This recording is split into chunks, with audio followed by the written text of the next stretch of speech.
Hello everybody, అందరికీ నమస్కారం.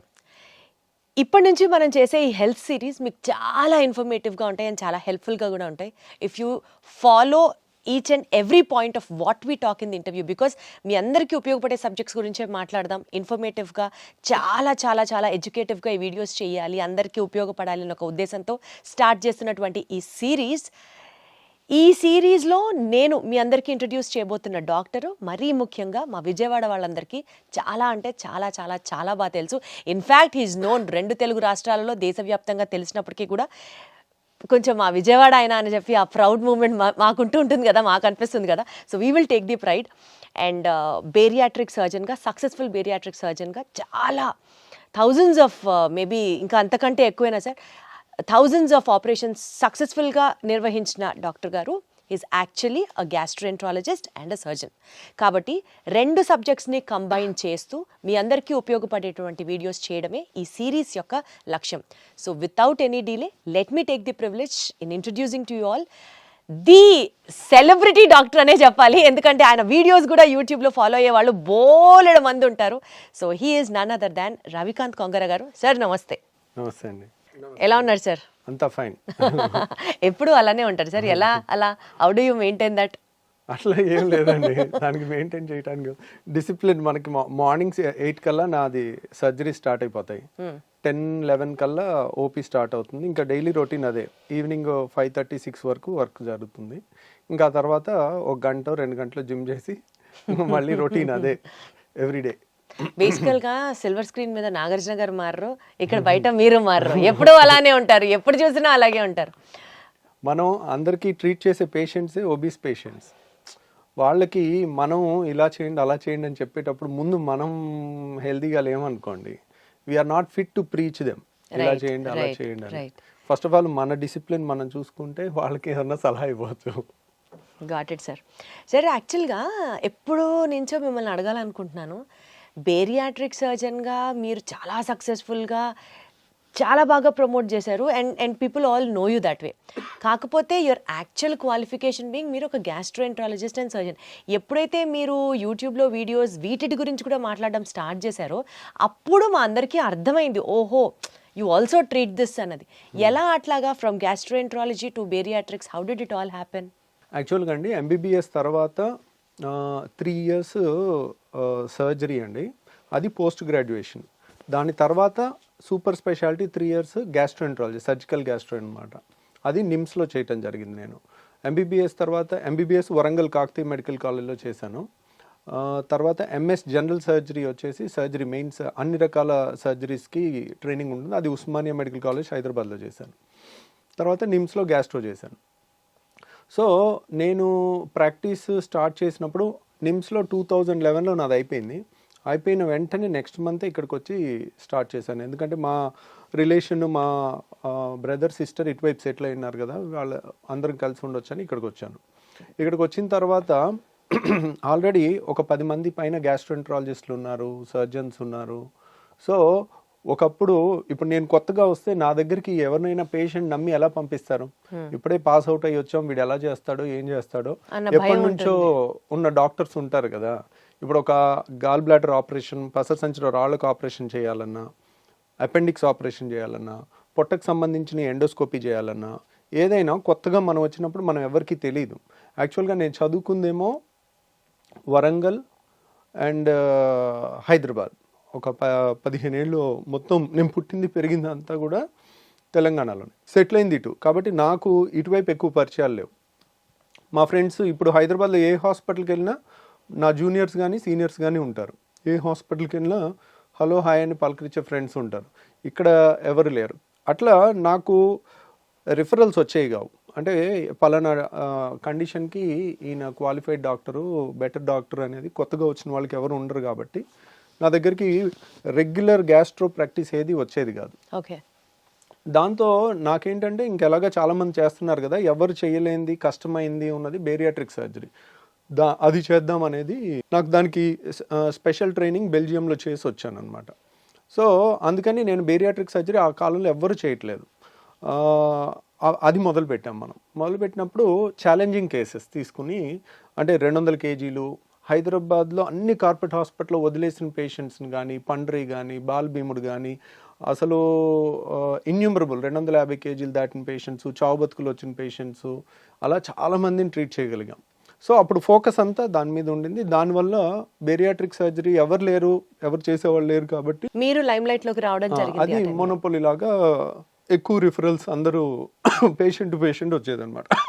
So అట్లా మనం కష్టమైన పేషెంట్స్, వెరీ లావు ఉన్న పేషెంట్స్, 200 కేజీలు 250 కేజీలు చావు బతుకులో ఉన్నాయి అన్నీ అందరు రిజెక్ట్ చేసినాయి. అవి చేయటం వల్ల దాంట్లో ఎక్కువ గుర్తింపు వచ్చింది. ఎప్పుడైతే కోవిడ్లో మనం ఖాళీగా ఉండి లాక్డౌన్లో ఏదో టైంపాస్కి ఒక గ్యాస్ట్రో అది చదువుకున్నాం కదా, సర్జరీ అది చదువుకున్నాం కదా అని జనరల్ టాపిక్స్ కొన్ని నేను ఒక 40 వీడియోలు చేశానండి. చేసిన తర్వాత అవి బాగా వైరల్ అయ్యి ఎక్కువ మంది, అంటే మనం ఇవన్నీ చేస్తున్నారు గ్యాస్ట్రోఎంట్రాలజిస్ట్, గ్యాస్ట్రో ప్రాక్టీస్ అని అందరికీ తెలవటం వల్ల ఒకళ్ళ నుంచి ఒకళ్ళు పేషెంట్స్ రావటం జరిగింది. ఇప్పుడు ఏంటంటే మనకి బేరియాట్రిక్ సగం ఉంటున్నారు. గ్యాస్ట్రో అనేది ఏంటంటే అదొక సముద్రం లాగా చాలా రకాల కంప్లైంట్స్ ఉంటాయి. అంటే గ్యాస్ ట్రబుల్ కానించి, గ్యాస్ ట్రబుల్ అంటేనే అదొక మహాసముద్రం లాగా ఉంటుంది. దాంట్లో చాలా రకాల కంప్లైంట్స్ ఉంటాయి. దానికి తోడు ప్యాంక్రియాస్ అని, లివర్ అని, కిడ్నీ రాదు కానివ్వండి, కిడ్నీ చుట్టుపక్కల ఉండే చాలా అవయవాలు కూడా అన్ని పొట్టలోనే ఉంటాయి కదా. గ్యాస్ట్రో అంటేనే పొట్టకు సంబంధించింది. స్ప్లీన్ అని, చిన్న పేగు, పెద్ద పేగు చాలా ఉంటాయి అన్నమాట. ప్లస్ ప్రాక్టాలజీ అంటారు, అంటే చాలామందికి బ్లడ్ పట్టడం, అంటే పైల్స్, ఫిషర్స్, ఫిస్ట్లా, ఇట్లా రకరకాలు, అంటే నోటి దగ్గర నుంచి పేగులో కింద వరకు వచ్చే అంతా కూడా దాంట్లో కవర్ అవుతుంది అన్నమాట. బట్ ఒకటి సార్, ఇలా 2 స్ట్రీమ్స్ని మీరు కవర్ చేయడం, మీరు అందులో స్పెషలైజ్ అయి ఉండడం ఇప్పుడు మాకు చాలా హెల్ప్ అవుతుంది. బికాజ్ అటు బేరియాట్రిక్ సబ్జెక్ట్ గురించి అన్నా మీ దగ్గరికే రావాల్సి ఉంటుంది, ఇటు గ్యాస్ట్రో సమస్య ఏదైనా సరే మీ వైపే చూడాల్సి ఉంటుంది. సో ఐ థింక్ ఇప్పుడు మనం స్టార్ట్ చేసే ఈ సిరీస్లో let us talk about both the issues, 2 cover అయ్యేటట్టు. ఎందుకంటే అవే ప్రజల్ని ఇప్పుడు బాగా పీడిస్తున్నటువంటి మెజారిటీ ఆఫ్ ది ప్రాబ్లమ్స్లో అవి కూడా ఉన్నాయి. కాబట్టి టు స్టార్ట్ విత్ అండి, ఈ ఎపిసోడ్లో స్పెషల్గా మనం గ్యాస్ ప్రాబ్లం గురించి మాట్లాడుకుందాం. గ్యాస్ ప్రాబ్లం అనేది చాలామంది రెగ్యులర్గా ఫేస్ చేస్తూ ఉన్నటువంటి ప్రాబ్లమే.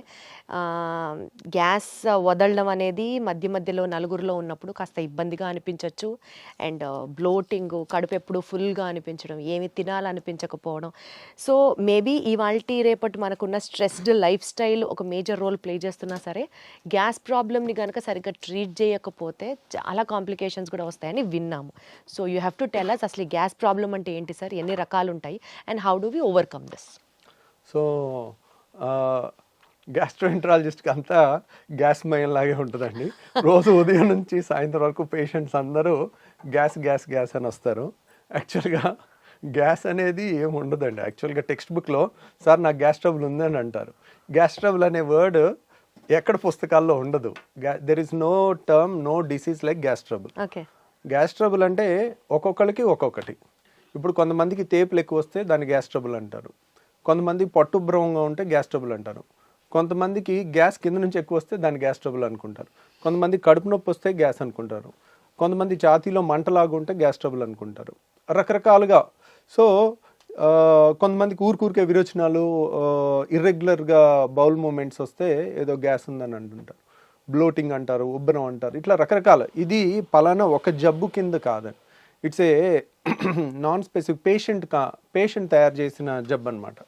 దాన్ని వాళ్ళు గ్యాస్ అంటే వాళ్ళు చెప్పే కంప్లైంట్స్ అన్నీ నిశితంగా పరిశీలించి, ఓహో వీళ్ళకి ఈ ప్రాబ్లం ఉంది, ఓకే వీళ్ళకి గాల్ బ్లాడర్లో రాయి ఉన్నా కానీ గ్యాస్ ట్రబుల్ లాగా వస్తుంది. అంటే వాళ్ళు ఏంటంటే నూనె వస్తువులు తినలేరు. నూనె వస్తువులు తినగానే కడుపులో ఇబ్బంది అవుతుంది. అన్నం తిన్న తర్వాత కానీ, నూనె వస్తువులు తిన్నప్పుడు కానీ, నూనె వస్తువులు లేకపోతే అట్లా. ఈ కంప్లైంట్ ఉంటే ఒక్క గాల్ బ్లాడర్ దాంట్లోనే నూనె వస్తువులు తినలేనిది వస్తుంది, ఇంకా దేంట్లో రాదనమాట. అట్లా వాళ్ళు చెప్పే కంప్లైంట్లో మన క్లూస్ దొరుకుతూ ఉంటాయి. ఇప్పుడు కడుపులో మధ్యలో నొప్పి వచ్చి వీపులోకి పాకుతుంది అనుకోండి, అది ప్యాంక్రియాస్ నొప్పి. ప్యాంక్రియాస్ నొప్పి ఒక్కటే వీపులోకి పాకుతుంది. పసర సంచిది ఎప్పుడు రైట్ సైడ్ వస్తుంది, రైట్ సైడ్ వచ్చి కుడి భుజానికి వెళ్తుంది అనమాట. సో ఇంకా ఎసిడిటీ ప్రాబ్లం, రిఫ్లెక్స్ అనుకోండి, బొడ్డు పైన వచ్చి ఎడమ వైపు ఛాతీలో వస్తుంది, అది హార్ట్ బర్న్ అంటారు. కడుపు మంట అంటారు, కొంతమంది కడుపు మంట అంటారు. కొంతమంది ఎక్కువ అసూయ, ఒకప్పుడు అంటారు కదండి, ఎక్కువ అసూయ జలసి ఉండి వాళ్ళు ఎక్కువ ఆలోచించి వాళ్ళ బాడీలో ఎక్కువ యాసిడ్ తయారయ్యి, యాసిడ్ వల్ల అల్సర్స్ ఫామ్ అవుతాయి అన్నమాట. అల్సర్స్ ఫామ్ అయ్యి దాన్ని ఎసిడిటీ అంటారు. ఆ యాసిడ్ ఎక్కువ ఉన్న వాళ్ళకి అన్నవాహిక అనేది మనకి గొంతు నుంచి పొట్టలోకి వెళ్ళే ఇసోఫేగస్ని అన్నవాహిక అంటారు. అది ఛాతీలో ఉంటుంది అనమాట. అది కొంచెం లెఫ్ట్ సైడ్ ఉంటుంది, హార్ట్ వెనకాల నుంచి వెళ్తుంది. కాబట్టి వాళ్ళందరికీ హార్ట్ బర్న్ లాగా వచ్చి గుండె నొప్పి ఏమో చచ్చిపోతామేమో అన్న భయంతో వస్తారు వాళ్ళు, పరుగులు తీసుకుంటూ వస్తారు. సో కాకపోతే మనకు అక్కడ రకరకాలు, ఇది ఎసిడిటీయా, రిఫ్లక్స్ డిసీజా. పొట్టలో యాసిడ్ ఉంటే ఏం ప్రాబ్లం లేదు, అది ఛాతీలోకి ఎక్కువ వస్తే కనుక రిఫ్లక్స్ అంటారు. ఆ రిఫ్లక్స్ డిసీజా, గాల్ బ్లాడర్ ప్రాబ్లమా, ప్యాంక్రియాస్ ప్రాబ్లమా, లేదంటే చిన్న పేగు పెద్ద పేగు ప్రాబ్లమా, లేకపోతే ఇన్ఫ్లమేటరీ బౌల్ డిసీజ్ అని పేగుల్లో జబ్బులు ఉంటాయి ఇవా. ఇట్లా మనం ఈ గ్రూప్ ఆఫ్ చాలా రకాల జబ్బుల నుంచి వచ్చే కంప్లైంట్, అన్ని ఏ జబ్బు అనేది తెలియదు పేషెంట్కి. పేషెంట్ నాకు గ్యాస్ అని వస్తారు, అది మనం ఒక డాక్టర్ డీకోడ్ చేయాల్సిందనమాట. అది సో బేసికల్గా ఎక్కడ పెయిన్ చెప్తున్నారు అని చెప్పి ఆ పెయిన్ నుంచి ఇది ఏ నొప్పి అన్నది మీకు అర్థమవుతుంది కదా సార్, వాళ్ళు చెప్పేదాన్ని బట్టి ఏ నొప్పి ఇది అన్నది మీకు అర్థమవుతుంది. అంటే పేషెంట్తో మనం కీన్గా మాట్లాడితే కొంతవరకు వాళ్ళు చెప్పేదాన్ని బట్టి మనకు అందాజుగా ఐడియా వచ్చేస్తుందండి.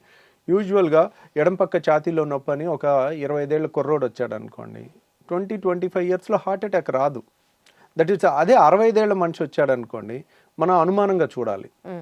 సో గ్యాస్ ట్రబుల్ అయినప్పటికీ కూడా హార్ట్ ఏమో అని చూడాలి. సో ఎందుకంటే గ్యాస్ ట్రబుల్కి మనం ఎసిడిటీ కానీ రిఫ్లక్స్ కానీ ట్రీట్మెంట్ చేయకపోయినా ప్రాణం పోదు. కానీ అదే పేషెంట్కి హార్ట్ ప్రాబ్లం ఉండి, హార్ట్ ప్రాబ్లమ్ని మనం హార్ట్ అటాక్ అయ్యిండి దాన్ని హార్ట్ బర్న్, గ్యాస్ ట్రబుల్ అని అనుకుని మనం కరెక్ట్ టైంలో ట్రీట్మెంట్ ఇవ్వకపోతే వాళ్ళకి లైఫ్ కూడా రిస్క్ వచ్చే అవకాశం ఉంటుంది. సో అక్కడ సిచ్యువేషన్ బట్టి ఓవరాల్గా ఇప్పుడు ఇంట్లో లేడీస్ అన్నం ఉడికిందా లేదా ఒక మెతుకుతో ఎట్లా చేస్తారో, పేషెంట్ వచ్చి వాళ్ళు చెప్తుండే కొద్దీ మనకు అర్థమైపోతా ఉంటుంది, ఓహో వీళ్ళది ఇది, సో ఇది అయ్యి ఉండొచ్చు. కానీ కన్ఫర్మ్ చేసుకోవాలంటే ఈ టెస్ట్ చేయాలి, అవసరమైతే ఎండోస్కోపీ చేయాలి, సిటీ స్కాన్ చేయాలి, అల్ట్రాసౌండ్ స్కాన్ చేయాలి, ఎంఆర్ఐ స్కాన్ చేయాలి. ఓహో దీనికి ఈ స్కాన్ అయితే బాగా పనిచేస్తుంది అట్లా. సార్ ఇప్పుడు ఏ నొప్పి అయినా సరే అది గ్యాస్ అని పేషెంట్ ఏదైతే చెప్తారో మీ దగ్గరికి వచ్చినప్పుడు దానికి మేజర్గా మనం చూడాల్సినటువంటి కారణాలు ఏంటి? ఇప్పుడు ఒకప్పుడు మా చిన్నప్పుడు ఇంత మరి అవేర్నెస్ లేకపోవటం వలన అప్పుడు కూడా ఉన్నదో మనకు తెలియదు, కానీ ఇప్పుడైతే చాలా ఎక్కువ పేషెంట్స్ అయితే ఉంటున్నారండి. దానికి కారణం ఏంటంటే ఒకప్పుడు ఉన్న ఫుడ్ హ్యాబిట్స్, ఇప్పుడున్న ఫుడ్ హ్యాబిట్స్, ఇప్పుడు అంతా జంక్ ఫుడ్, బయట ఫుడ్. ఒకప్పుడు మనకి ఇంట్లో ఏది వండితే అదే తినేవాళ్ళం, ఇప్పుడు బయట ఫుడ్స్ చాలా చాలా చాలా ఎక్కువైపోయినాయి. ఇప్పుడు మన ఇంట్లో కూడా 2-3 పిల్లలు ఉంటే ఒక్కొక్కళ్ళు ఒక్కొక్క రెస్టారెంట్ని ఒక్కొక్క ఐటమ్ ఆర్డర్ పెట్టే పరిస్థితి ఉంది. ప్రతి ఇంట్లో కూడా ఇది ఉంది, ఇది ఎవరు ఇల్లు ఎక్సెప్షన్లా లేదు. తర్వాత డే బై డే అగ్రికల్చర్లో కూడా ప్రాఫిట్ ఓరియంటెడ్గా మనకి ఏమేమి పెస్టిసైడ్స్ కొడుతున్నారు, ఎంత మోతాదులో కొడుతున్నారు, దాని రెగ్యులేషన్ అనేది అంత ప్రాపర్గా లేదు. దానివల్ల వస్తుందా, దీనివల్ల వస్తుందా, ఇవన్నీ కూడా మోస్ట్ లైక్లీ ఇవన్నీ కారణాలు అయి ఉండొచ్చు. ఈ కారణాన్ని క్లియర్ కట్గా ఎస్టాబ్లిష్ చేయాలంటే చాలా పెద్ద రీసెర్చ్ చేయాలండి. అది గవర్నమెంట్ ఇనిషియేటివ్గా తీసుకుని పెద్ద స్టడీ, లక్షల మంది పేషెంట్ని స్టడీ చేయటం అనేది అంత ఈజీ కాదు. వాళ్ళు తీసుకున్న ప్రతి మోతాదులో ఏ పెస్టిసైడ్ ఎంత ఉంది అని టెస్ట్ చేయాలన్నా కానీ ఒక్కొక్క టెస్ట్కి మనకి 1000 ఖర్చు అవుతుంటుంది అనమాట. అవన్నీ ప్రూవ్ చేయాలంటే ఇట్స్ ఏ పబ్లిక్ ఇనిషియేటివ్. ప్రైవేట్గా ఒక డాక్టర్ కానీ ఒక ఇండివిజువల్ కానీ చేయగలిగింది కాదనమాట. ఇప్పుడు మన అమెరికాలో అయితే అలా నేషనల్ ఇన్స్టిట్యూట్ ఆఫ్ హెల్త్ అని ఉంటుంది, వాళ్ళు స్పాన్సర్ చేస్తారు, $1 మిలియన్ అట్లా రీసెర్చ్కి ఇస్తారు అనమాట. మన దగ్గర కూడా కొన్ని ఉన్నాయి, ICMR అని. అట్లా రీసెర్చ్ చేస్తే గానీ మనకి ఎందువల్ల అనేది ఈ గ్యాస్ ప్రాబ్లం వస్తుంది అన్నది తెలియదు. అంటే ఇదే కారణాలు, ఇదివరకు లేని ఇప్పుడు వచ్చినాయి కదండి.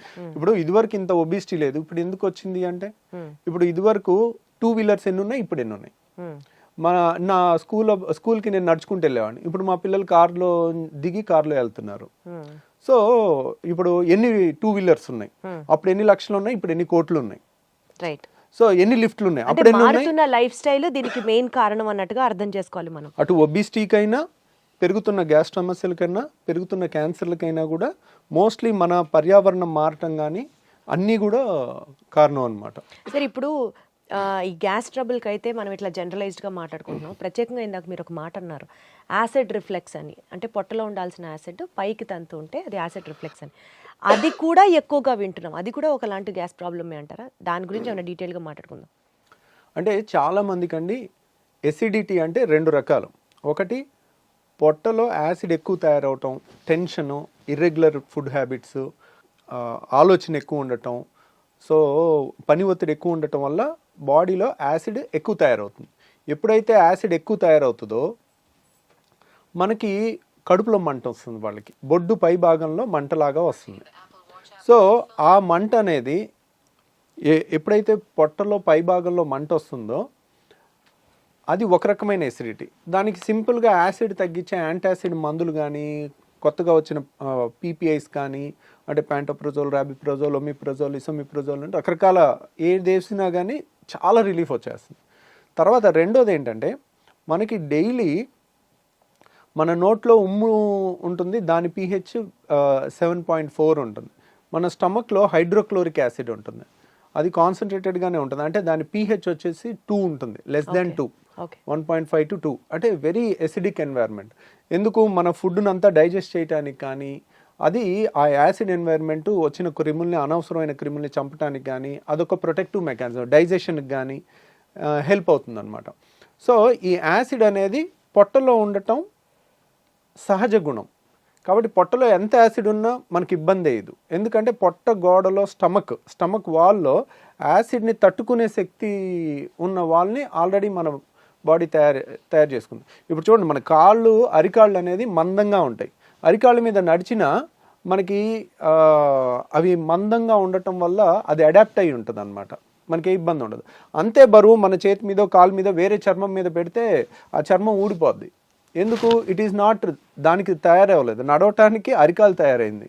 అలాగే యాసిడ్ని తట్టుకోవటానికి మన స్టమక్ వాల్ తయారైంది అనమాట. జీర్ణాశయం యొక్క ఎక్కడైతే యాసిడ్ ఉంటుందో ఆ లోపల పొర యాసిడ్ని తట్టుకునే విధంగా తయారైంది.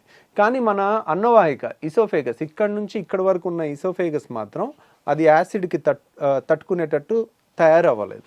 కాబట్టి పొట్టలో యాసిడ్ ఉంటే కొంచెం కడుపు మంట వస్తుంది, చాలా ఈజీగా ట్రీట్ చేయొచ్చు మనం.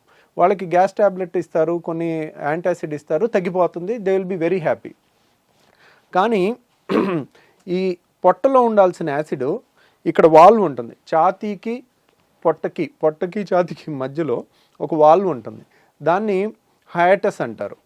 ఆ హయాటస్లో వెడల్పుగా ఉండి వాల్వ్ లూజ్గా ఉంటే దాన్ని హయాటస్ హెర్నియా అంటారు. చాలామందికి ఎండోస్కోపీ రిపోర్ట్ చూస్తే లాక్స్ ఎలియస్ అంటారు. లాక్స్ ఎలియస్ అంటే లోవర్ ఇసోఫేజియల్ స్పింక్టర్. ఇసోఫేగస్ అంటే అన్నవాహికలో ఇక్కడ ఒక కంట్రోల్ ఉంటుంది, అప్పర్ ఇసోఫేజియల్ స్పింక్టర్ అని. ఇక్కడేమో lower oesophageal sphincter. Lower oesophageal అయిపోయిన తర్వాత స్టమక్ స్టార్ట్ అయిపోతుంది, అంటే జీర్ణాశయం స్టార్ట్ అయిపోతుంది. సో ఇక్కడ వాళ్ళు లూజ్గా ఉంటే కనుక దాన్ని లాక్స్ ఎలియస్ అంటారు, లోవర్ ఇసోఫేజియల్ స్పింక్టర్. లేదంటే అక్కడ లూజ్గా ఉండటం వల్ల హయాటస్ హెర్నియా అంటారు. గ్రేడ్ 1, గ్రేడ్ 2, గ్రేడ్ 3, గ్రేడ్ 4 ఉంటుంది. గ్రేడ్ 4 అంటే ఇంత వెడల్పుగా ఉంటుంది అక్కడ. అంటే ఏంటి, ఇప్పుడు ఇక్కడ ఎప్పుడైతే వాల్వ్ చాలా గ్రేడ్ 4 లూజ్గా ఉంటుందో పొట్టలో ఉన్న యాసిడ్ అంతా ఊరికే పైకి వస్తూ ఉంటుంది. పొట్ట అనేది, జీర్ణాశయం అనేది మనం ఫుల్గా తిన్న తర్వాత అది గ్రైండర్ ఆన్ అయినట్టు అవుతుంది. ఆన్ అయినప్పుడు గ్రైండర్కి పైన మూత పెట్టలేదు అనుకోండి, ఎట్లయితే పైకి చిమ్ముతుందో అట్లా ఈ పొట్టలో ఉండాల్సిన యాసిడ్ అంతా అది ఫుడ్ తిన్నాక ఇలా పైకి ఇసోఫేగస్లోకి వస్తుంది. ఇసోఫేగస్ గోడ ఏమైంది, మన అన్నవాహిక గోడ అనేది యాసిడ్ని తట్టుకోవటానికి తయారవ్వాల, కాబట్టి అది విపరీతమైన మంట వస్తుంది, దాన్ని హార్ట్ బర్న్ అంటారు. వీళ్ళు ఏం తినకపోతే హ్యాపీగా ఉంటారు. ద మొమెంట్ తిన్న తర్వాత వాళ్ళకి ఒక గంట 2 గంటలు ఆ గ్రైండర్ లాగా ఆడినంతసేపు యాసిడ్ అనుకొచ్చి ఈ ఛాతీ అంతా మంట పట్టేసినట్టు ఉండటం, భుజంలో నొప్పి రావటం, ఎడం భుజంలో రావటం, తర్వాత ఎడం పక్క ఛాతీలో వచ్చేసరికి వెంటనే గుండె ప్రాబ్లం అని గడగడలాడిపోతూ ఉంటారు. ఎక్కడో టీవీలో చూస్తారు 25 ఏళ్ల మనిషి ఒక ఇలా కూలబడి చచ్చిపోతే అది హార్ట్ అటాక్ కాదో కూడా ఎవరికి తెలియదు. ఎవరికి తెలుసు? Sudden death. It is a sudden death. Heart attack అని ప్రూవ్ ఉండదు, కానీ అందరూ దానికి లేబుల్ వేసేస్తారు. ఇప్పుడు మీడియా ఎవరన్నా సడన్ గా కోల్బడి చచ్చిపోయారు అనుకోండి, హార్ట్ అటాక్ అని తోసేస్తారు. Who can prove it? దానికి రియల్ గా ప్రూవ్ చేయాలంటే సడన్ డెత్, సడన్ గా కళ్ళు తిరిగి పడిపోయి చచ్చిపోవటానికి చాలా కారణాలు ఉంటాయి. సో ఇప్పుడు అంతెందుకు, మనకి ఒలింపిక్స్ ఆడే ఒలింపిక్ ప్లేయర్స్ కూడా రన్నింగ్ చేస్తూ సడన్ గా కోల్బడి చచ్చిపోయినట్టుంది. మరి వాళ్ళకి హార్ట్ అటాక్ వస్తుందా? అథ్లెట్స్కి రాదు కదా. సో చాలామంది ఏంటంటే మీడియాలో ఎమెచ్యూర్ పీపుల్, అంటే నాన్ ప్రొఫెషనల్ పీపుల్ ర్యాపిడ్ కన్క్లూజన్స్కి వస్తారు. ఆ ర్యాపిడ్ కన్క్లూజన్స్కి వచ్చి ఒక యంగ్స్టరు కళ్ళు తిరిగి పడిపోతే హార్ట్ అటాక్ వచ్చి చచ్చిపోయాడని అలా ప్రొజెక్ట్ చేశారనుకోండి, ఎడం పక్క గుండెలో నొప్పి వచ్చిన, హార్ట్ బర్న్, యాసిడ్ ప్రాబ్లం వల్ల, రిఫ్లెక్స్ వల్ల వచ్చిన వాళ్ళందరూ నిద్రలేని రాత్రులు గడపాల్సి వస్తుంది. అమ్మో నేను చచ్చిపోతే సార్, ఎలాగా? కానీ అసలు ఈ యాసిడ్ రిఫ్లెక్స్ వల్ల ప్రాణాలు పోయే సిచ్యువేషన్ కూడా ఉంటుందా సార్?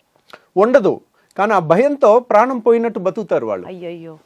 సో ఎప్పుడైతే ఎక్కడో టీవీలో ఒకటి చూసి సడన్గా యంగ్స్టర్స్లో కూడా హార్ట్ అటాక్స్ పెరిగిపోయినాయి అని మీడియాలో వచ్చింది అనుకోండి, అమ్మో ఎడం పక్క నొప్పి వస్తుంది, నాకు గుండె నొప్పి ఏమో, నేను అలా చచ్చిపోతానేమో, నా పిల్లలు ఏమైపోతారు, నా భార్య ఏమైపోద్ది, ఇంకా రాత్రి అంతా నిద్రపోకుండా అలా కూర్చుని ఉంటారు వాళ్ళు, బయటికి చెప్పుకోలేరు. కానీ వాళ్ళకి ఏదైనా తింటేనే కదా వచ్చేది ఆ అనీజీనెస్. కానీ వచ్చినప్పుడు కూడా మరి తింటే ప్రతి పూట తింటారు కదా. ఇప్పుడు కొంతమంది ఇర్రెగ్యులర్ టైమింగ్స్లో, ఈ కాలంలో స్ట్రెస్ లేని జాబ్ ఏది ఉంది, రైట్. కరెక్ట్ టైంకి ఫుడ్ తినే జాబ్ ఏది ఉంది? అందరూ పరుగులు తీస్తా ఉండి రాత్రి 10ంటికి వచ్చి బిర్యానీ తిని వచ్చారనుకోండి, ఇంకా రాత్రి అర్ధరాత్రి 12ంటికి వాళ్ళకి వస్తుంది కరెక్ట్గా. ఆ టైంలో ఇంకా వాళ్ళు నిద్రపోరు పాపం, ఒకసారి ఇంట్లో వాళ్ళు నిద్రపోనివారు, కొంతమంది సైలెంట్గా సఫర్ అవుతా మరి ఉంటారు. ఏంటి సార్ దీనికి ప్రాబ్లం? ఆ లూజ్ అయిన వాల్వ్ ని టైట్ చేయొచ్చా? ట్రీట్మెంట్ ఏంటి? ఇంకా వాళ్ళు ఏం తినకుండా ఉంటారు? అంటే గ్యాస్ ట్రబుల్లో చాలా మంది ఇలాంటి పేషెంట్స్ ఏంటంటే వీళ్ళకి మందులు ఇచ్చి ఫస్ట్ తగ్గించవచ్చండి. అంటే కంప్లీట్గా తగ్గించకపోయినా కంప్లీట్గా ఒక వాల్వ్ అనేది స్ట్రక్చరల్ డిఫెక్ట్ ఉంటే it has to be rectified. Okay. Acid ఎక్కువ ఉందనుకోండి, యాసిడ్ని తగ్గించవచ్చు. ఇక్కడ యాసిడ్ ఎక్కువ ఉండటం ప్రాబ్లం కాదు, నార్మల్ ఉండాల్సిన యాసిడే ఉంది, కానీ పొట్టలో ఉండాల్సిన ఛాతీలోకి వస్తుంది. రైట్.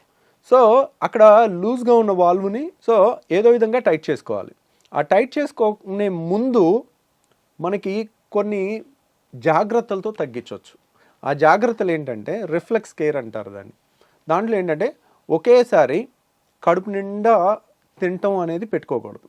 కడుపు నిండా తింటే ఏంటంటే ఈ ఛాతీలోకి ఎక్కువ వెనక్కి రావటం అనేది ఎక్కువ ఉంటుంది. ఇప్పుడు 4 ఇడ్లీలు 5 ఇడ్లీలు పడుతున్నాయి అనుకోండి, వాళ్ళు 2 మించి తినకూడదు. ఒకసారి కరెక్ట్గా గంటన్నర ఆగి మళ్ళీ 2 తీసుకోవాలి, మళ్ళీ గంటన్నర 2 గంటలు ఆగి మళ్ళీ 2 తీసుకోవాలి. ఇంకా దానికి నామోషి పడకూడదు, బాక్స్లో పెట్టేసుకోవాలి. ఎక్కడైనా ఒక 5 నిమిషాలు బ్రేక్ తీసుకోవాలి, పనిలో అయినా టక్ తినేసి అట్లా తెలివిగా చేసుకుంటే కనుక ఒకేసారి ఎక్కువ ఫుడ్ లేకపోతే ఎక్కువ వెనక్కి రాదు, ఎక్కువ యాసిడ్ తయారవదు, ఎక్కువ వెనక్కి వాళ్ళకి కూడా అంత అనీజీనెస్ ఉండదు అప్పుడు పాపం. ఉండదు. అది ఒకటి. తర్వాత చాలా మంది చేసేది ఏంటంటే చక్కగా 4 ఇడ్లీలో 5 ఇడ్లీలో లేదంటే 3-4 దోశలో తినేసి గ్లాసు నీళ్లు 2 గ్లాసు నీళ్లు తాగుతారు. తాగితే ఇంకా ఎక్కువ వెనక్కి వచ్చేస్తుంది. ఓకే. సో వీళ్ళు ఎప్పుడు కూడా నీళ్లు తిన్న తర్వాత తాగకూడదు, మనకి నీళ్లు తాగాలి. ఒక 4 గ్లాసులైనా ముందు తాగేసేయండి. నీళ్ళు ఎప్పటికప్పుడు దిగిపోతాయి, నీళ్ళ వల్ల యాసిడ్ ఎక్కువ తయారవదు, వెనక్కి వచ్చినా అంత ఇబ్బంది ఉండదు, అంత ఎక్కువ కూడా రాదు, ఎప్పటికప్పుడు తొందరగా వెళ్ళిపోద్ది నీళ్ళు అనేది. సో నీళ్ళంతా తాగేసిన తర్వాత ఒక 10 నిమిషాల తర్వాత అప్పుడు ఫుడ్ తిన్నారనుకోండి, ఫుడ్ తిన్నాక నీళ్ళు తాగలేదనుకోండి, వెనక్కి వచ్చేది తక్కువ ఉంటుంది అన్నమాట. స్టమక్ మొత్తం నిండిపోదు. అంటే ఫుడ్తో సగం నిండిపోయి సగంతో నీళ్ళతో ఉంటే ఆ గ్రైండర్ ఆన్ అవగానే సప్పని పైకి కొట్టేస్తుంది. సో ఇలా రిఫ్లెక్స్ కేర్ అని ప్లస్ యాసిడ్ తగ్గించే టాబ్లెట్స్ కొన్ని వేసుకుంటే కూడా చాలా రిలీఫ్ వస్తుంది వాళ్ళకి. ఓకే. సో ఇలా మందులతో 90% క్యూర్ చేయొచ్చు. వండర్ఫుల్. కానీ ఒక 10% మాత్రం ఇంకా తిరుగుతూనే ఉంటారు. ఒక డాక్టర్ దగ్గరికి వెళ్తారు, మందులు ఇస్తారు, తగ్గదు. ఇంకో డాక్టర్ దగ్గరికి వెళ్తారు, మందులు ఇస్తారు, తగ్గదు. అక్కడ స్ట్రక్చరల్ ప్రాబ్లమ్ని అలా 10% వాళ్ళకి మనం లేటెస్ట్గా ఒక టెస్ట్ వచ్చిందండి, దాన్ని 24 hour pH స్టడీ అంటారు. అంటే 24 గంటలు మనం హాస్పిటల్లో ఉంచి ఒక మెషిన్కి బెల్ట్ దగ్గర పెట్టేస్తాం. బెల్ట్ దగ్గర పెట్టేసి సన్న దారం లాంటిది ముక్కులోంచి స్టమక్ వరకు పంపిస్తే దాని మీద pH సెన్సార్స్ ఉంటాయి. అంటే ఇక్కడ ఎంత pH ఉంది, పొట్టలో ఎంత pH ఉంది అనేది 24 hours మనం టెస్ట్ చేయాలి. టెస్ట్ చేస్తే యాసిడ్ ఇక్కడ కూడా ఎక్కువ ఉందని వచ్చినప్పుడు pH ఇక్కడ 2 ఉంటుంది, ఇక్కడ 7 ఉండాలి. ఇక్కడ కూడా 2 ఉందనుకోండి, that indicates reflex disease, acid reflex disease. దాన్ని కన్ఫర్మ్ చేసుకున్న తర్వాత అది ఆ టెస్ట్ పాజిటివ్ వస్తే మాత్రం సర్జరీ చేసుకోవాలి. ఆ టెస్ట్ కొంచెం కాస్ట్ ఎక్కువ ఉంటుంది, 24 గంటలు హాస్పిటల్లో ఉండి చేసుకోవాలి. సో బట్ దాంట్లో కనుక మనకి పాజిటివ్ వచ్చిందంటే కనుక అప్పుడు we can consider reflex surgery. Anti reflex surgery అనేది మనం ఈ వాల్వ్ని టైటన్ చేసుకుంటే వెనక్కి రాకుండా ఉంటుందన్నమాట. ఓకే. ఓకే. సో ఆ సర్జరీ మన దగ్గర ఇక్కడ చేస్తున్నారా సార్? మనం కూడా పర్ఫామ్ చేస్తాం. ఈ యాంటీ రిఫ్లెక్స్ సర్జరీని నిస్సెన్స్ ఫండ్ అప్లికేషన్ అంటారు. దాని పేరు నిసెన్స్ అనే సైంటిస్ట్ పేరు పెట్టారనమాట. ఆ ఫండ్ అప్లికేషన్ అంటారు. దానికి ఆల్మోస్ట్ కోత ఉండదు, కుట్టు ఉండదు, చిన్న హోల్ ద్వారా చేస్తాము. ఒక 20 minutes to 30 minutesలో అయిపోతుంది. ఈరోజు మార్నింగ్ చేస్తే నెక్స్ట్ డే ఈవినింగ్ 95% డిశ్చార్జ్ అయిపోతారు. ఇంకొక 5% నెక్స్ట్ డే డిశ్చార్జ్ అవుతారు. సో ఇది ఎఫెక్టివ్నెస్ ఎంత ఉంటుంది అంటే కనుక ఆల్మోస్ట్ 75% నుంచి 85% వరకు ఉంటుంది. ఒక 25%కి సగం రిలీఫే ఉంటుంది. ఎందుకు దాంట్లో 100% గ్యారంటీ చెప్పలేకపోతున్నాం. ఇప్పుడు రాళ్ల సమస్య ఉంది, గాల్ బ్లాడర్ తీసేసాం, 100% క్యూర్, మళ్ళీ జన్మలో వాళ్ళు మన దగ్గరికి రావాల్సిన పని ఉండదు. అది 100% అనే 99% 100% గ్యారంటీగా చెప్పేయచ్చు. అదే రిఫ్లెక్స్ దాంట్లో 70 to 85% అనేది చాలా హై రిజల్ట్ అనమాట. సో ఎందుకనంటే ఇప్పుడు ఏదన్నా తీసేయటం తేలిక. గాల్ బ్లాడర్ తీసేసాం, అయిపోయింది. గర్భసంచి తీసేసాం, అయిపోయింది. చెయ్యి నరికేసాం, నిమిషం పని. సో తీసేయటం తేలిక. మొండి చేయిని ఇలా తయారు చేయలేం. మనిషి ఇంకో 1000 జన్మలు ఎత్తినా కానీ, సైన్స్ ఎంత డెవలప్ అయినా కానీ మొండి చేయిని ఈ మూమెంట్ రాదు. రాయటం కానీ ఈ అద్భుతమైన క్రియేషన్ అనేది జరగదు. ఈ వాల్వ్ కూడా ఒక అద్భుతమైన క్రియేషన్. అది మనకి న్యాచురల్గానే పర్ఫెక్ట్గా ఉండాలి. దాన్ని మనం క్రియేట్ చేస్తున్నప్పుడు మనం ఒక గాడ్ క్రియేట్ చేసిన క్రియేషన్ అంత పర్ఫెక్షన్గా ఎప్పటికీ చేయలేం. 80% క్రియేషన్ అనేది ఇంకా వరల్డ్స్ బెస్ట్ రిజల్ట్ అనమాట. ఆ మాత్రం రిజల్ట్ ఇవ్వటమే చాలా కష్టం. అందుకనే అంత రిజల్ట్ కూడా ఇవ్వలేక ఎవ్వరు ఈ సర్జరీస్ అసలు చెప్పరు. మీరు 10 మంది నా దగ్గరికి సర్జరీ కోసం వస్తారు, వాళ్ళు ఆల్రెడీ 10 మంది గ్యాస్ట్రోఎంట్రాలజిస్ట్ని చూసుంటారు. ఇంకెక్కడ దొరక్క బాధపడి పడి పడి తిరిగి చివరికి ఇక్కడన్నా ఏదన్నా దొరుకుద్దేమో అని వచ్చే వాళ్ళు ఉంటారు. అట్లా వచ్చి తగ్గిన వాళ్ళు చాలామంది ఉన్నారనమాట. మనం ఆల్మోస్ట్ ఇండియాలోనే హైయెస్ట్ సర్జరీస్ చేస్తాం. ఇదేంటంటే టెక్నికల్లీ ఛాలెంజింగ్ అనమాట. మనం కొంచెం ఈ టైట్ ఎక్కువ చేసామనుకోండి వాళ్ళకి ముద్ద దిగదు, పట్టేసుకున్నట్టు ఉంటుంది. మళ్ళీ తక్కువ చేసామనుకోండి వెనక్కి వస్తుంది. అది చాలా కరెక్ట్గా ముందు నుయ్యి వెనక్కి గొయ్యిలాగా ఉంటుంది అనమాట ఈ సర్జరీలో. సో అందువల్ల ఈ నిసన్స్ ఫండ్ అప్లికేషన్ అనేది అంత తొందరగా నేను కూడా చెప్పను. ప్లస్ చాలామందికి ఒక టెస్ట్ చేసుకోమని చెప్తాను, మీకు రిఫ్లెక్స్ ఉందా లేదా అని మీరు తెలుసుకోవటానికి. ఇప్పుడు సపోజ్ సార్ ఊరికే వెనక్కి వస్తుంది సార్, తిన్న తర్వాత ఇబ్బంది అవుతుంది సార్, ఛాతి మండుతుంది, గొంతులోకి వస్తుంది, తేపులు వస్తుంది, మెతుకులు వస్తున్నాయి. ఊరికే కొంతమందికి ఏంటంటే రాత్రి 10ంటికి తిని పడుకుంటారు, పడుకున్న తర్వాత వెంటనే నిద్రపోతారు, పేగులు కదులుతూ ఉంటాయి, కదులుతున్నప్పుడు ఈ వాల్వ్ లూజ్గా ఉంటుంది. అది ఒక్కసారి ఇలా గ్రైండర్ లాగా మధ్యలో ఒక్కసారి ఆన్ అయినప్పుడు టక్కున బుడుకుమని గొంతులోకి వచ్చేస్తాయి, వాటర్ వచ్చేస్తాయి. వాళ్ళు నిద్రపోయి ఉంటారు. మనిషి సోయిలో ఉంటే వెంటనే ఆ వాటర్ని మళ్ళీ మింగేయటమో ఊసేయటమో చేస్తారు. ఇంతే వస్తుంది, కొద్దిగా ఒక గుక్కంతా వస్తుంది. వాళ్ళు నిద్రపోయి ఉండేసరికి అది పొలమారుద్ది, దగ్గిలేస్తారు నిద్రలో పొలమారి. సో ఇది ఒక లక్షణం అనమాట రిఫ్లెక్స్కి. ఇంకొకటి ఏంటంటే కడుపు నిండా తినేసి ఏ మనిషి అయినా, సపోజ్ ఒక 20 ఏళ్ళ కుర్రోడో 30 ఏళ్ళ పర్సన్ మన దగ్గరికి ఈ కంప్లైంట్స్తో వచ్చినప్పుడు కడుపు నిండా 4-5 ఇడ్లీలు అందరూ మీ ఫ్రెండ్స్ అంతా ఎలా తింటారో అలా నువ్వు తిని ముందు కొంగు, ముందు కొంగి కాళ్ళతో చేతులతో కాళ్ళు పట్టుకోవటానికి ట్రై చేయి. అప్పుడు ఏమవుతుంది, నువ్వు ఎప్పుడైతే ముందు కొంగుతావో ఈ ప్రెషర్ పెరుగుతుంది. మనం ఇలా ముందు కొంగగానే పొట్టని స్క్వీజ్ చేస్తాం, పొట్టలో ప్రెషర్ పెరుగుతుంది. ఈ వాల్వ్ లూజ్ ఉందనుకోండి వాళ్ళు ఆపలేరు, టక్కున గొంతులోకి వచ్చేస్తుంది. సో ఈ టెస్ట్ అనేది ఎక్కడ పుస్తకాల్లో లేదండి, ఇది ప్రాక్టికల్ అండ్ కామన్ సెన్స్. ఈ టెస్ట్ అనేది మోస్ట్ వాల్యుబుల్ థింగ్. ఎందుకంటే 10 మంది చేస్తుంది మీ ఫ్రెండ్స్, మీరు చేయలేకపోయారంటే దాని అర్థం ఏంటి? ఇక్కడ రిఫ్లెక్స్ ఉంది, వాళ్ళు తేడా ఉంది, దాన్ని సరి చేసుకోవాలి. సో బేసికల్గా లైఫ్ స్టైల్తో మీరు చెప్పినటువంటి తక్కువ మోతాదులో తినడం, గ్యాప్లు ఇచ్చుకుంటూ తినడం, ఇలా చేసుకుంటూ టాబ్లెట్స్ కొన్ని మీరు సజెస్ట్ చేసిన వాడడం ఒక పద్ధతి. అండ్ ఇంకా కాంట్ బట్ అనుకున్నప్పుడు there is also surgery option which is only 80 to 85% accurate. దీన్ని మనం ఇంకా కంప్లీట్గా ప్రివెంట్ చేయడం అన్నది ఇంకా మన చేతిలో లేదు కదా సార్, బికాజ్ అది స్ట్రక్చరల్గా వచ్చినటువంటి చేంజ్ కాబట్టి. సో దాన్ని మనం ప్రివెంట్ చేయలేము. The best thing they can do is మీలాంటి ఒక బెస్ట్ గ్యాస్ట్రోఎంట్రాలజిస్ట్ని సజెస్ట్ చేయడమే, కలవడమే, మీతో మాట్లాడడమే. సో విన్నారు కదండి, గ్యాస్ ప్రాబ్లం అనేది మనం లైట్గా తీసుకోవడానికి ఏమాత్రం లేదు. ఈ రిఫ్లెక్స్ అనేది కనుక ఇందాక సార్ చెప్పినట్లుగా ఒక 2-3 టెస్టులు మనకి మనమే చేసుకోవచ్చు, హాస్పిటల్లో అడ్మిట్ అయ్యి చేసుకోవాల్సిన కాదు. ఇలాంటివి గమనించుకుంటూ ఎప్పటికప్పుడు మనకు ఆ రిఫ్లెక్స్ సమస్య ఉందా, మేబీ దీనివల్ల ఇంత ఇబ్బంది పడుతున్నామా అన్న ఒక మినిమం అండర్స్టాండింగ్తో డాక్టర్ని కలవడం చాలా చాలా చాలా అవసరం. Thank you so much sir. Thank you అండి.